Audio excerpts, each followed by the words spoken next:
A very good afternoon, students. In this video lecture, we will discuss about AC voltage controller, which is a part of the unit 4th, that is AC to AC converter. So let us discuss first how to define AC voltage controller. So AC voltage controller are actually thyristor based device which convert fixed alternating voltage directly to a variable alternating voltage without a change in the frequency. So please make sure frequency should be the same, right? And why it is called thyristor based device? Because in AC voltage controller, thyristor will be turned off naturally, and therefore there is no need for complex commutation circuit. And also we can use other power semiconductor devices like MOSFET, IGBT, but due to the availability of high power rating of thyristor, we generally use thyristor for high power applications. So some applications like industrial heating, on-load transformer connection changing, lightning control, etc. Now there are two types of control are normally used for AC voltage controller. First one is integral cycle control, जिसको हम लोग on off control भी बोलते हैं, right? And second one is phase angle control. Now in on off control, actually thyristor switches connect the load to the AC source for a few number of cycle of input voltage and then disconnect it for another few number of cycle, right. So इसको clear करने के लिए यहाँ पे हम एक छोटा सा एग्जाम्पल पिक करेंगे. सो वेट अ मिनट. यस, जैसे कि आप यहाँ पे देख सकते हो, ठीक है, इनपुट वोल्टेज हम लोग ने लिया दैट इज वी एस, और यहाँ पे हमारे पास आउटपुट वोल्टेज वेवफॉर्म मिल रहा है दैट इज वी नॉट. ठीक है. So for 3 number of cycle thyristor will be completely on. ठीक है. कम्प्लीटली ऑन का मतलब क्या हुआ?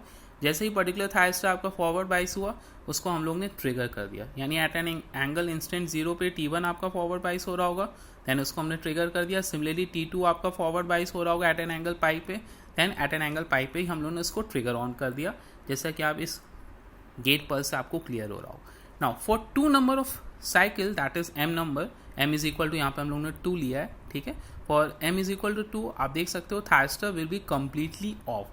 कम्प्लीटली ऑफ अगेन इसका क्या मतलब हुआ? थायरिस्टर हमारा फॉरवर्ड बाइस तो हो रहा है बट उसको हम लोग ने ट्रिगर नहीं किया किसी भी एंगल के, राइट. सो आप देख सकते हो जो हमारा फंडामेंटल पीरियड होगा दैट इज फ्रॉम 0 से लेके 10 पाई तक. सो एक्चुअली हमारा यहाँ फंडामेंटल पीरियड कितना हो रहा है? That is 10 pi.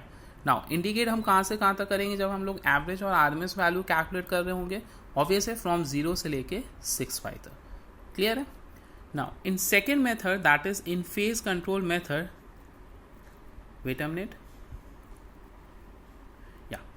In phase control method, thyristor switches connect the load to the AC source for a portion of each cycle of input voltage. ठीक है. इसको समझने के लिए आप ये वाला वेव फॉर्म पिक कर सकते हो. तो आप देख सकते हो हर एक साइकिल पे हम ऑब्वियसली वोल्टेज को कंट्रोल कर सकते हैं. वो आपका कौन सा मेथड होगा? That is phase control. इस पर्टिकुलर वेव फॉर्म आप देख सकते हो हाफ साइकिल को हम कंट्रोल कर रहे हैं और नेगेटिव हाफ साइकिल को हम कंट्रोल नहीं कर रहे हैं. That's why it's called single phase half wave AC voltage controller. ठीक है. सो ऑब्वियस इन फेज कंट्रोल हम पर्टिकुलर हाफ साइकिल को कंट्रोल करेंगे, राइट. सो यहाँ पे हम principle of phase control study करने वाले हैं. 1 बाय 1 सर्किट लेंगे यहाँ पे. First one is that is single phase half wave AC voltage controller, जिसको हम लोग unidirectional AC voltage controller भी कहते हैं. यूनी डायरेक्शनल क्यों बोलेंगे? ऑब्वियस है यहाँ पे हम पर्टिकुलर पॉजिटिव हाफ साइकिल को सिर्फ हम कंट्रोल कर रहे हैं, दैट्स वाई यूनी डायरेक्शनल हम बोलेंगे, राइट. नाउ जैसा कि आप यहाँ सर्किट डायग्राम आप देख सकते हो, we have taken single voltage supply that is single AC voltage source that is Vs. ठीक है. लोड यहाँ पे हम लोग ने आर लोड यहाँ पे पिक किया है. ठीक है. ऑब्वियस है RL लोड भी हम लोग यहाँ पे ले सकते हैं. RL लोड के केस में क्या होगा? करंट ऑब्वियस है हमारी आउट ऑफ फेज होगी, ठीक है, लैग करेगी with respect to output voltage. But this time यहाँ पे हम लोग RLE टाइप का कोई लोड पिक नहीं करेंगे, क्योंकि RLE लोड का मतलब क्या हुआ? DC motor. एंड ऑब्वियस है यहाँ पे हम लोग AC लोड की बात कर रहे हैं, तो RLE टाइप का यहाँ पे कोई लोड नहीं होने वाला, राइट. नाउ आप देख सकते हो during the positive half cycle of supply thyristor T1 आपका फॉरवर्ड बाइस होगा, and during the negative half supply diode D1 आपका फॉरवर्ड बाइस होगा. सो ऑब्वियस है जैसे ही आपका थायरिस्टर T1 फॉरवर्ड बाइस हुआ, ठीक है, at a particular angle alpha हम लोग ने जैसे ही थायरिस्टर को ट्रिगर किया, थायरिस्टर को हम लोग ने टर्न ऑन किया, तो आपका V आउटपुट यानी लोड के अक्रॉस जो वोल्टेज होगा सेम वोल्टेज होगा जो आपका इनपुट के अक्रॉस है, राइट. सो आप देख सकते हो V आउटपुट आपका Vs की वैल्यू हो गई, जैसे कि आप यहाँ पे वेव फॉर्म में देख सकते हैं. V output is equal to Vs at an angle alpha, right. Similarly current का वेव फॉर्म हम देखें, अगेन बिकॉज आर लोड है तो ऑब्वियस है करंट की भी वैल्यू आपकी सेम होगी, maximum value in that case V M upon R. और आप देख सकते हैं एट एन एंगल पाई जब आपका वी नॉट की वैल्यू जीरो हो रही है, I naught is also zero because of R load, ठीक है। अगर आर एल लोड होता तो ऑब्वियस है उस समय आपका करंट की वैल्यू जीरो नहीं होती, right. Now during the negative half cycle diode D1 will be forward बाइस, ठीक है। तो ऑब्वियस है डायोड D1 जैसे ही फॉरवर्ड बाइस होगा वो कंडक्टिंग नेचर में आ जाएगा क्योंकि उसको ट्रिगर करने की जरूरत नहीं है। तो आप देख सकते हो जैसे ही आपका फॉरवर्ड बाइस हुआ, सो दैट्स वाई आउटपुट के अक्रॉस जो वोल्टेज होगा that is negative half cycle of input supply, ठीक है। सिमिलरली करंट का भी वही वेव फॉर्म होगा, बस मैक्सिमम वैल्यू डिफरेंट होगी, डिपेंड करेगा वो आर पे, ठीक है। सिमिलरली आफ्टर 2 पाई थायस्टर T1 आपका फॉरवर्ड बाइस हो गया एंड 2 पाई प्लस एल्फा पे जैसे ही उस पर्टिकुलर थायस्टर को हम लोग ने टर्न ऑन किया, ट्रिगर किया, आपका V output is equal to V S हो गया, राइट। जैसे कि आप यहाँ पे देख सकते हो at an angle 2 pi plus alpha. Now what is the disadvantage of this circuit, that is आप जैसा कि आप वेवफॉर्म में देख सकते हो positive half cycle is not identical with negative half cycle for both voltage and current waveform. As a result DC component is introduced in the supply and load circuit which is undesirable। जैसा कि आप waveform से देख के बता सकते हो, obvious है positive half cycle and negative half cycle both are not symmetrical in nature, that's why कहीं ना कहीं DC कंपोनेंट प्रेजेंट होगा। DC कंपोनेंट प्रेजेंट होगा तो यानी हार्मोनिक्स बहुत ज़्यादा हो गए, लॉसेस बहुत ज़्यादा हो गए, विच इज़ अनडिजायरेबल, ठीक है। जो कि हम लोग को सेकेंड सर्किट में ऐसा देखने को नहीं मिलेगा, that is in case of single phase full wave AC voltage controller. Now इस पर्टिकुलर वेव फॉर्म से अगर हम इनका एवरेज एंड RMS कैलकुलेट करें, सो वन बाय वन यहाँ पे हम कैलकुलेट करेंगे। First one is RMS value of output voltage. Now fundamental period हमको पता है दैट इज 2 पाई, क्लियर है। आप देख सकते हो 1/2 पाई। इंडिकेट कहाँ से कहाँ तक करेंगे, अल्फा से लेकर 2 पाई। किसका इंडिकेट करेंगे, दैट इज VS का होल स्क्वायर, क्योंकि ऑब्वियस यहाँ पे RMS हम कैलकुलेट कर रहे हैं, यानी VM का whole square sine square omega T with respect to D omega T. Then value यहाँ पे हम सब्सटीट्यूट करेंगे, ट्रिग्नोमेट्री का यूज़ करेंगे, ठीक है। ऑब्वियसली साइन स्क्वायर डायरेक्टली हम इंडिकेट कर नहीं सकते, तो ऑब्वियसली यहाँ फॉर्मूला कौन सा सब्सटीट्यूट किया, that is 1 minus cos 2 omega T upon 2, ठीक है। आफ्टर देन हम लोग ने लिमिट की वैल्यू पुट करी एंड फाइनली हमारे पास ये RMS आउटपुट वोल्टेज आ गया for single phase half wave AC voltage controller, this one, right. Similarly RMS load करें हम डायरेक्टली निकाल सकते हैं बिकॉज ये हम लोग R लोड के लिए कैलकुलेट कर रहे हैं। And similarly average value of output voltage अगर हमको कैलकुलेट करना हो, क्योंकि ऑब्वियसली जीरो तो नहीं होने वाला, सिमेट्रिकल नहीं है आपका wave form for positive and negative से अगर हम कंपेयर करें, so obviously we output again same formula, fundamental period 2 pi, alpha से लेकर 2 पाई तक इंडिकेट करेंगे, VM साइन ओमेगा टी को हमको इंडिकेट करना है with respect to D omega T, and finally हमारे पास ये एवरेज आउटपुट वोल्टेज कैलकुलेट होकर आ गया, right. Now second circuit that is single phase full wave AC voltage controller, जिसको हम लोग by directional AC voltage controller के नाम से भी जानते हैं, right. Is called by directional, जैसे कि मैंने आपसे बोला पॉजिटिव हाफ साइकिल में भी हम कंट्रोल कर रहे हैं and also negative half cycle में हम यहाँ पे कंट्रोल कर रहे हैं। So this is your circuit diagram and this is your particular wave form, right. So again आप देख सकते हैं during the positive half cycle thyristor T1 हमारा फॉरवर्ड बाइस हो रहा है and during the negative half cycle thyristor T2 आपका forward bias हो रहा है, right. So again thyristor T1 आपका फॉरवर्ड बाइस हो गया, लेकिन टर्न ऑन कब होगा, जब हम पर्टिकुलर एंगल पे उसको ट्रिगर करेंगे। So again let us take alpha angle पे हमने ट्रिगर किया एंड थायरिस्टर के जैसे ही थायरिस्टर ऑन हुआ तो ऑब्वियस है आउटपुट के अक्रॉस जो वोल्टेज होगा V output is equal to VS। So आप देख सकते हैं ये wave form, right. Similarly during the negative half cycle thyristor T2 आपका फॉरवर्ड बाइस हो गया, लेकिन टर्न ऑन आपका तभी होगा जब हम इसको ट्रिगर करेंगे एंड जैसे ही हम लोग ने थायरिस्टर T2 को ट्रिगर किया यानी हमारा थायरिस्टर T2 आपका ऑन हो गया, जिसकी वजह से आउटपुट वोल्टेज के अक्रॉस जो सप्लाई होगी that is should be equal to VS। Is that clear. Similarly current का भी वेव फॉर्म सेम होगा, राइट, क्योंकि यहाँ पे अगेन R लोड हम लोग ने कंसीडर किया है, तो आप देख सकते हैं एट एन एंगल पाई जब वोल्टेज जीरो हो रहा है तो करंट भी हमारा जीरो हो रहा है। आई थिंक ये आपको क्लियर हो गया होगा। नाउ अगेन अगर यहाँ पे DC कंपोनेंट की बात करें, क्योंकि आप देख सकते हो V आउटपुट या I आउटपुट का वेव फॉर्म अगर हम पिक करें both are symmetrical in nature, positive half cycle negative half cycle आपका सिमेट्रिकल इन नेचर है, दैट्स वाई DC कंपोनेंट आपका प्रेजेंट नहीं होगा, right? So introduces no DC component in the supply and the load circuit. This circuit is thus more suitable to practical circuit than single phase half wave circuit, right? Now again RMS value of output voltage easily हमारा calculate हो जाएगा, ठीक है। Fundamental period this time हम लोग पाई ले सकते हैं, क्योंकि आप देख सकते हैं पाई के बाद आपका वेव फॉर्म रिपीटिशन हो रहा है, ठीक है। तो 1/पाई इंडिकेट फ्रॉम अल्फा से लेकर पाई तक किसका इंडिकेट करेंगे, दैट इज वीएस का होल स्क्वायर यानी वीएम का whole square sine square omega T with respect to D omega T. Again यहाँ पे हम लोग ने ट्रिग्नोमेट्री फॉर्मूला यूज़ करके साइन स्क्वायर ओमेगा टी की जगह सब्सटीट्यूट किया, क्योंकि साइन स्क्वायर ओमेगा टी का डायरेक्टली इंटीग्रेशन नहीं हो सकता, that is 1 minus cos 2 omega T upon 2। Now after putting the limit, ठीक है, वैल्यू हम लोग ने यहाँ पे पुट करा, उसके बाद हमारे पास आरएमएस वोल्टेज यहाँ पे कैलकुलेट होके आ गया for a full wave AC voltage controller, right, जिसको हम लोग by directional AC voltage controller भी बोलते हैं। सिमिलरली आरएमएस करंट हमको कैलकुलेट करना हो तो डायरेक्टली हम कैलकुलेट कर सकते हैं, बिकॉज यहाँ पे हम लोग ने आर लोड पिक किया है। आरएल लोड के केस में क्या होगा वो हम लोग नेक्स्ट पार्ट में डिस्कस करें। Now we output wave form देख के आप इजीली बता सकते हो, ऑब्वियसली जीरो आने वाला है क्योंकि सिमेट्रिकल वेव फॉर्म है। अगर कैलकुलेट करने को आता है तो आप ऑब्वियसली डिराइव करके इसको कैलकुलेट भी करेंगे तो मैथमेटिकली आपका जीरो आएगा, because positive and negative half cycle are identical.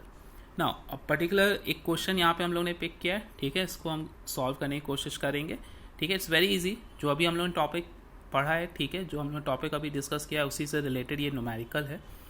सो क्या क्वेश्चन में गिवन है, single phase full wave AC voltage controller has a load of R की वैल्यू गिवन है, एल यहाँ पे गिवन नहीं है तो ऑब्वियसली प्योर आर की बात हो रही है। द इनपुट वोल्टेज 230 वोल्ट यानी सप्लाई वोल्टेज ऑब्वियसली 230 दिया है, that is the RMS value. I think आपको क्लियर है कि ऑब्वियसली जब भी वोल्टेज गिवन होता है वो आरएमएस में गिवन होता है। And frequency is 50 hertz.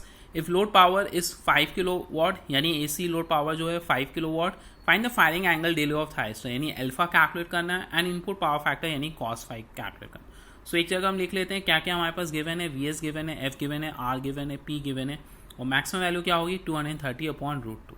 So P हमको पता है, आई के टर्म में अगर हम यहाँ पे बात करें आई ओ आर का होल स्क्वायर इंटू आर, ठीक है, ऑब्वियसली एसी पावर है तो आरएमएस वैल्यू हम ले रहे हैं, तो फाइनली वैल्यू सब्सटीट्यूट करने के बाद हमारे पास I O R that is RMS value of current पता चल गया, magnitude. Now input volt ampere that is VS into I S, obviously आपका आई एस जो सप्लाई करंट होगा वो आरएमएस आउटपुट करंट होगा, ठीक है, तो डायरेक्टली ये जो वैल्यू निकल के आई है I O R which is equal to I S, ठीक है, तो ऑब्वियसली यहाँ पे इनपुट वोल्ट एम्पियर क्या होगा 230 इंटू 31.623 एंड फाइनली आपका इनपुट वोल्ट एम्पियर भी निकल के आ गया। Input power factor, we know that input power factor that is power delivered to load upon input volt ampere, and finally यहाँ पे वैल्यू सब्सटीट्यूट करा एंड 0.6874 हमारा यहाँ पे इनपुट पावर फैक्टर निकल के आ गया। एंड ऑल्सो दिस टाइम आपका ये लैगिंग होगा, बिकॉज आप देख सकते हो जो करंट का वेव फॉर्म होगा वो आपका लैग कर रहा होगा with respect to input supply voltage, right. Similarly I O R की वैल्यू हम यहाँ पे कैलकुलेट करना चाहें तो I O R is equal to V O R upon R, तो आपका यहाँ पे आई ओ आर कैलकुलेट होके आ गया। सॉरी आई ओ आर तो हमको ऑलरेडी नोन है, so obviously I O R is equal to V O R upon R, तो वी ओ आर हमारा RMS value of output voltage हमारे पास कैलकुलेट होकर निकल के आ गया। वी एस कितना था 230, आउटपुट वोल्टेज यानी वी ओ आर कितना है 158.115 वोल्ट, यूनिट जरूर मेंशन करिएगा। Now for single phase full wave AC voltage controller formula हमको पता है, डायरेक्टली हम लोग ने यहाँ पे सब्सटीट्यूट कर दिया। अगर आपको याद नहीं रहता है आप डिराइव करके फॉर्मूला डिराइव करिएगा, आफ्टर देन वैल्यू पुट करिएगा। सो इस फॉर्मूले आप देख सकते हो वी आर हमको पता है, वी एम पता है, ठीक है, क्या नहीं पता है दैट इज अल्फा, तो अल्फा यहाँ पे हम कैलकुलेट कर लेते हैं with the help of this equation. तो आप देख सकते हो वैल्यू सब्सटीट्यूट करने के बाद हमारे पास ये इक्वेशन आ रही है, एंड आफ्टर देन हमारे पास ये इक्वेशन आ रही है alpha minus half sine two alpha is equal to 1.657। Now इस इक्वेशन को हम obviously by hit and trial से ही सॉल्व कर सकते हैं, और कोई हमारे पास मेथड नहीं है। 1 by 1 हम यहाँ पे different value of alpha put करेंगे एंड उसके according L H S is equal to R H S यहाँ पे हम लोग को सेटिस्फाइड करना होगा, right.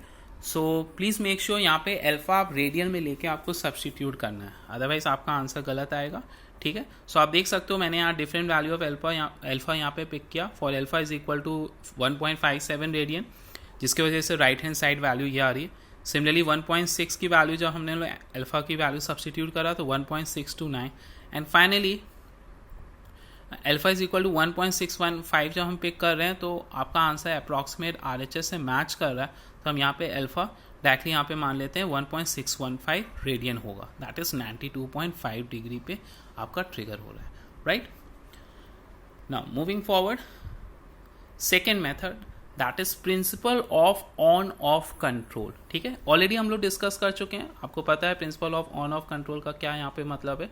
Few number of cycle में आपका thyristor will be completely on होगा, ठीक है, and again few number of cycle में आपका थायस्टर विल बी कम्प्लीटली ऑफ, ठीक है। तो ऑब्वियस है ऑन एंड ऑफ यहाँ पे हमको रखना है, जैसा कि हम लोग ने एग्जाम्पल जो पिक किया था 3 नंबर ऑफ साइकिल के लिए हम लोग ने कम्प्लीटली ऑन रखा था एंड 2 नंबर ऑफ साइकिल के लिए हम लोग ने कम्प्लीटली ऑफ रखा था। सो ऑन साइकिल को यहाँ पे हमने नाम दिया है small n end of cycle को यहाँ पे हम लोग ने नाम दिया है that is m, right. So RMS value of output voltage particular wave form को हम निकालेंगे तो टोटल फंडामेंटल पीरियड क्या हो जाएगा, that is 1/2 pi n plus m।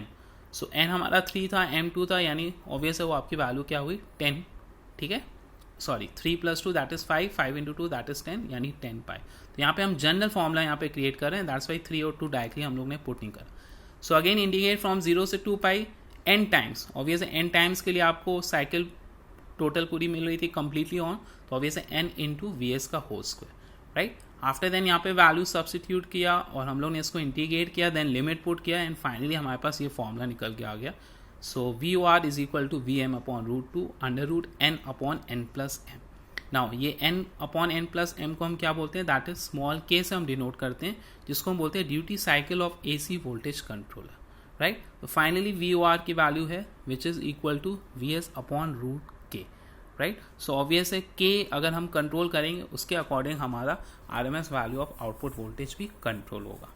Similarly RMS load करें अगर हमको कैलकुलेट करना हो, अगर लोड आपका प्योर R है सो ऑब्वियस हम डायरेक्टली डिवाइडेड बाई R से हम कैलकुलेट कर सकते हैं। Similarly input power factor calculate करना हो तो power deliver to load VOR × IOR/VS × IS, IOR obvious is equal to IS होगा, ठीक है। सर्किट को आप देख के बता सकते हो एंड VOR की वैल्यू यहाँ पे हम लोग सब्सटीट्यूट कर लिया, तो फाइनली इनपुट पावर फैक्टर हमारा कितना निकल के आया, that should B √k। Now moving forward, so particular उस वेवफॉर्म का अगर हम लोग हर एक थायस्टर का करंट निकालें, average value of thyristor current निकालें, ठीक है। सो ऑब्वियस है हमारे पास 2 थायस्टर हैं, तो यहाँ हम थायस्टर ए की बात कर रहे हैं, तो ऑब्वियस है आपका क्या वैल्यू होगी, दैट शुड बी द 1/2 पाई 0 से लेके पाई तक Im sin ωt मिल रहा है for first on cycle, similarly for second on cycle, similarly for nth on cycle and m number of cycle के लिए ऑब्वियस आउटपुट आपको वहाँ पे 0 मिल रहा होगा, ठीक है। तो ऑब्वियस यहाँ पे समीशन किया तो ऑब्वियस n टाइम्स है, तो n/ टोटल फंडामेंटल पीरियड कितना है 2 पाई n+m, क्योंकि यहाँ पे m क्यों आ रहा है, ऑब्वियसली वो पर्टिकुलर ऑफ कम्प्लीटली ऑफ को भी हमको यहाँ पे लेके चलना है, राइट। सो इंडिकेट यहाँ पे कहाँ से कहाँ तक करेंगे, 0 से लेके पाई तक Im sin ωt and again value put करा, लिमिट पुट करा, उसके बाद हमारे पास ये फॉर्मूला निकल के आ गया, this is the average value of thyristor current. Similarly RMS value of thyristor current हम निकाल सकते हैं, ठीक है। RMS के पास जो RMS का फॉर्मूला होता है उसके अकॉर्डिंग यहाँ पे अगेन सब्सटीट्यूट करने के बाद हमारे पास ये RMS वैल्यू ऑफ करंट निकल के आ गया, right, for the on end of control type AC voltage controller. Now again moving forward, next हमारे पास जो सर्किट है that is single phase AC voltage controller with R load, जो कि already हम लोग डिस्कस कर चुके हैं, लेकिन यहाँ पे हम लोग कंप्लीट वेव फॉर्म यहाँ पे ड्रॉ करके हम लोग स्टडी करेंगे, ठीक है। सो single phase full wave AC voltage controller देखा था विथ R लोड, इसके बाद हम लोग RL लोड पे फोकस करेंगे, ठीक। सो यहाँ पे आप देख सकते हो इनपुट सप्लाई वोल्टेज लिया हम लोग ने, V आउटपुट हमारा क्रिएट हो रहा है, I output is equal to IS रहेगा, ठीक है। नई वेव फॉर्म यहाँ पे क्या है, हम लोग ने गेट पल्स को यहाँ पे शो किया है at an angle alpha, T1 आपका ऑन हो रहा है, ठीक है, at an angle pi plus alpha, T2 हमारा ऑन हो रहा है। सिमिलरली थायस्टर अक्रॉस हम लोग ने यहाँ पे वोल्टेज शो किया। नाउ थोड़ा अलग यहाँ पे आपको क्या देखने को मिल रहा है, फेज कंट्रोल रेक्टिफायर में हम लोग ने ये एज्यूम किया था जब थायस्टर टर्न ऑन हो रहा है तो ऑब्वियस है जो फॉरवर्ड वोल्टेज ड्रॉप होगा that should B 0, ideal condition मान के चलते थे, पर दिस टाइम हम लोग यहाँ पे प्रैक्टिकल वोल्टेज लेके चलेंगे, यानी जब आपका वोल्टेज ड्रॉप हो रहा होगा और वी कैन से थायस्टर जब टर्न ऑन होगा, सो इन दैट केस 1 और 2 वोल्ट कहीं ना कहीं वोल्टेज ड्रॉप हो रहा होगा, ठीक है। तो यहाँ पे हमको ये कंसीडर लेके चलना होगा, क्यों लेके चल रहे हैं अभी आपको क्लियर हो जाएगा, because of circuit turn off time की वजह से।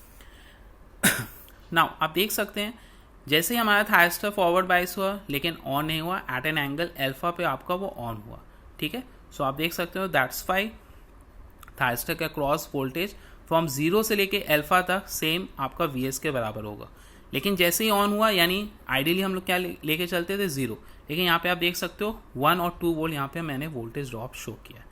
Similarly during the negative half cycle, अब नेगेटिव हाफ साइकिल की बात कर रहे हैं यानी आफ्टर एंगल पाई, आप देख सकते हो थायस्टर T2 हमारा फॉरवर्ड बाइस हो रहा है, ठीक है। सो ऑब्वियस इन दैट केस आपका फ्रॉम पाई से लेके पाई प्लस एल्फा तक ऑन नहीं है, तो ऑब्वियस है आपका जो वोल्टेज होगा थायस्टर का क्रॉस सेम आपका इनपुट सप्लाई के बराबर होगा। जैसे ही थायस्टर टी को हमने ट्रिगर किया at an angle pi plus alpha, so thyristor T2 का क्रॉस जो वोल्टेज होगा ऑब्वियस आइडियली जीरो होता है, लेकिन यहाँ प्रैक्टिकली हम 1 और 2 वोल्ट शो कर रहे हैं। ठीक है, क्यों शो कर रहे हैं? Because of circuit turn off time, जो कि आपको क्लियर हो जाएगा अभी, राइट।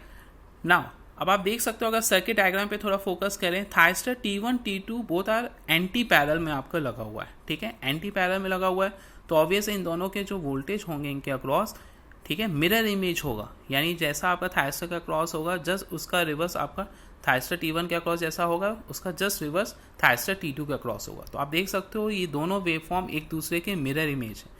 ठीक है, यहाँ अगर पॉजिटिव है तो T2 का क्रॉस आपको निगेटिव मिल रहा है। Is that clear? Similarly T1 का क्रॉस नेगेटिव है तो T2 का क्रॉस आपको पॉजिटिव मिल रहा है। ठीक है, आई थिंक ये बात आपको क्लियर हो गई होगी कि आपका ये वेवफॉर्म किस तरीके से निकल के आ रहा है यहाँ पे। But now the main important point that is circuit turn off time for T1 और T2। ठीक है, जब भी हम बात करते हैं सर्किट टर्न ऑफ टाइम तो ऑब्वियस हम पर्टिकुलर थायरिस्टर के टर्न ऑफ टाइम की हम बात कर रहे हैं। सो दिस टाइम जो टर्न ऑफ टाइम है आपका थायरिस्टर का, चाहे हम T1 की बात करें चाहे T2 की बात करें, pi by omega. So pi by omega कैसे निकल के आ गया वो हमको देखना है। Again circuit turn off time के लिए मैंने क्या कंडीशन आप लोगों को बताई थी, that is thyristor is reverse bias होना चाहिए एंड साथ ही साथ आपका जो एनोड करंट होगा at that particular instant should be zero. ठीक है, ये दोनों आपका साइमल्टेनियसली वर्क करना चाहिए। ठीक है, तो आप देख सकते हो पाई रेडियन के लिए ये दोनों इन दैट केस आपका ये वर्क कर रहे हैं। ठीक है, सो यहाँ पे हम जस्टिफाई कर लेते हैं। ठीक, एट एन एंगल पाई, ठीक है, पाई के बाद से देखिए पाई से लेके 2 पाई तक थायरिस्टर हमारा कंप्लीटली रिवर्स बाइस्ड है। ठीक है, फ्रॉम पाई से लेके पाई प्लस एल्फा तक तो सप्लाई वोल्टेज के अक्रॉस जो वोल्टेज है सेम वोल्टेज है, लेकिन thyristor from after then pi plus alpha के बाद 1 और 2 वोल्ट भी आपका सफिशिएंट है कि आपको उस पर्टिकुलर थायरिस्टर को रिवर्स बाइस में रखें। तो ऑब्वियस आप देख सकते हो पाई से लेके 2 पाई तक आपका ये कंप्लीटली रिवर्स बाइस। अगर हम यहाँ 0 दिखाते हैं तो हम कैसे शो करते हैं कि वो reverse bias. Face control rectifier में भी वो रिवर्स बाइस रहता था अगर आपका वो नेगेटिव में है, बट वहाँ पे हम लोग ज़रूरत नहीं पड़ती थी कि शो करने के लिए। यहाँ पे हमको ज़रूरत पड़ रही है because circuit turn off time हमको यहाँ पे कैलकुलेट करना। तो ऑब्वियस है पाई से लेके 2 पाई तक आपका रिवर्स बाइस्ड है एंड साथ ही साथ हम देख सकते हैं anode current in that case आपका थायरिस्टर T1 के थ्रू आपका 0 है, क्योंकि पाई से लेके 2 पाई के बीच में आपका T1 के थ्रू नहीं T2 के थ्रू आपका करंट फ्लो कर रहा है। ठीक है, क्योंकि ऑब्वियस आप देख सकते हो थायरिस्टर T2 आपका टर्न ऑन है तो ऑब्वियस उसके थ्रू आपका करंट फ्लो कर रहा होगा, T1 के थ्रू फ्लो नहीं कर रहा होगा, यानी हमारा यहाँ पे सर्किट टर्न ऑफ टाइम क्या होगा, that should be pi upon omega, right. So moving forward, या now average value RMS value already हम लोग सब कैलकुलेट कर चुके हैं। ठीक है, सेम चीज़ यहाँ पे आप शो कर सकते हो। Now next circuit that is again single phase AC voltage controller, this time with RL load. ठीक है, तो RL लोड में पर्टिकुलर क्या चेंज होगा, ऑब्वियस है एट एन एंगल पाई जब हमारा वोल्टेज 0 हो रहा है देन इन दैट केस हमारा करंट 0 नहीं होगा। ठीक है, जैसा कि आप लोग जानते हो बिकॉज करंट हमारा लैग कर रहा होगा। ठीक, सर्किट डायग्राम बिल्कुल सेम रहेगा, बस लोड में दिस टाइम हम लोग R की जगह RL लोड लिए। ठीक है, सप्लाई वोल्टेज वेवफॉर्म आप देख सकते हो, अगेन ट्रिगरिंग गेट पल्स आप यहाँ पे शो कर सकते हो। V आउटपुट वेवफॉर्म बनाया है, I output is equal to IS रहेगा in that case also. Thyristor का cross voltage VT1 and VT2, right. Now आप देख सकते हो एट एन एंगल एल्फा, ठीक है, जैसे ही हमारा obviously at an instant 0 thyristor T1 forward bias हो गया, but an angle alpha thyristor को जैसे ही हम लोग ने टर्न ऑन किया, ठीक है, output voltage V output is equal to VS हो जाएगा, बट करंट जो आपका इंस्टेंट आपका दैट इज 0 से स्टार्ट होगा, right, because of nature of RL लो। तो आप देख सकते हो 0 से स्टार्ट हुआ है एंड ये कंटिन्यूसली आपका इंक्रीज होगा and after then at an angle pi, right, at an angle pi आप देख सकते हो जब आपका आउटपुट वोल्टेज 0 हो रहा है इन दैट केस आपका करंट 0 नहीं हो रहा है। ठीक है, सो करंट 0 नहीं हो रहा है, रीज़न क्या है, बिकॉज ऑफ RL लो। सो यहाँ पे हम लोग ने एज्यूम किया है for discontinuous conduction. Discontinuous conduction का क्या मतलब है, ऑब्वियस है पर्टिकुलर एंगल बीटा पे आपका थायरिस्टर T1 ऑफ हो जाएगा, but T2 and that case आपका ऑन नहीं हुआ, यानी T2 को ऑन होने से पहले ही हम थायरिस्टर अगर हमारा T1 आपका ऑफ हो जाता है, उस पर्टिकुलर कंडीशन को हम लोग बोलेंगे दैट इज डिसकंटिन्यूअस कंडक्शन। तो आप देख सकते हो एट एन एंगल बीटा, ठीक है, थायस्टर T1 हमारा ऑफ हो गया, right, and after then pi plus alpha पे हमारा T2 ऑन हुआ। जैसे ही T2 ऑन हुआ तो ऑब्वियस है अब रिवर्स बाइस में आपका आई आउटपुट करंट फ्लो करना शुरू हुआ, इंक्रीज हुआ। अगेन एट एन एंगल 2 पाई पे आपका करंट जीरो नहीं हो रहा है, ठीक है। After then again 2 pi plus beta, ठीक है, और भी कैसे आप कह सकते हो pi plus beta, not 2 pi plus beta, pi plus beta पे आपका थायस्टर T2 ऑफ हो रहा है, ठीक है। And again after then 2 pi plus alpha पे आपका T1 टर्न ऑन होगा एंड ये प्रोसेस आपका कंटिन्यू रहेगा, ठीक। सिमिलरली आप थायस्टर का क्रॉस हमको यहाँ पे वोल्टेज कैलकुलेट करना है, सो वेरी सिंपल, ठीक है, जैसे हम लोग ने प्रीवियस केस में देखा था, ठीक है। सो ऑब्वियस आउटपुट वोल्टेज जब आपका जीरो है तो ऑब्वियस इन दैट के थायस्टर का क्रॉस वोल्टेज क्या होगा, सेम वी आउटपुट और we can see VT1 is equal to VS, ठीक है। आफ्टर देन आप देख सकते हैं जैसे ही थायस्टर T1 हमारा ऑन हुआ तो ऑब्वियस है VT1 के अक्रॉस वोल्टेज 1 और 2 वोल्ट होगा, ठीक। नाउ जैसे जैसे ये कंडक्ट करता जा रहा है तो ऑब्वियस है 1 और 2 वोल्ट रहेगा, ठीक है। आफ्टर देन जैसे ही आपका V output is equal to 0 हुआ, again VT1 is equal to VS होगा एंड ये प्रोसेस कंटिन्यू रहेगा, right. Again circuit turn off time यहाँ पे हमको कैलकुलेट करना है, so this time also circuit turn off time की वैल्यू क्या होगी, अगेन कंडीशन हमको क्या लेना है, एट पर्टिकुलर इंस्टेंट आपका करंट भी जीरो होना चाहिए, ठीक है, पर्टिकुलर उस थायस्टर के थ्रू, एंड ऑल्सो वो पर्टिकुलर थायस्टर आपका रिवर्स बाइस भी होना चाहिए।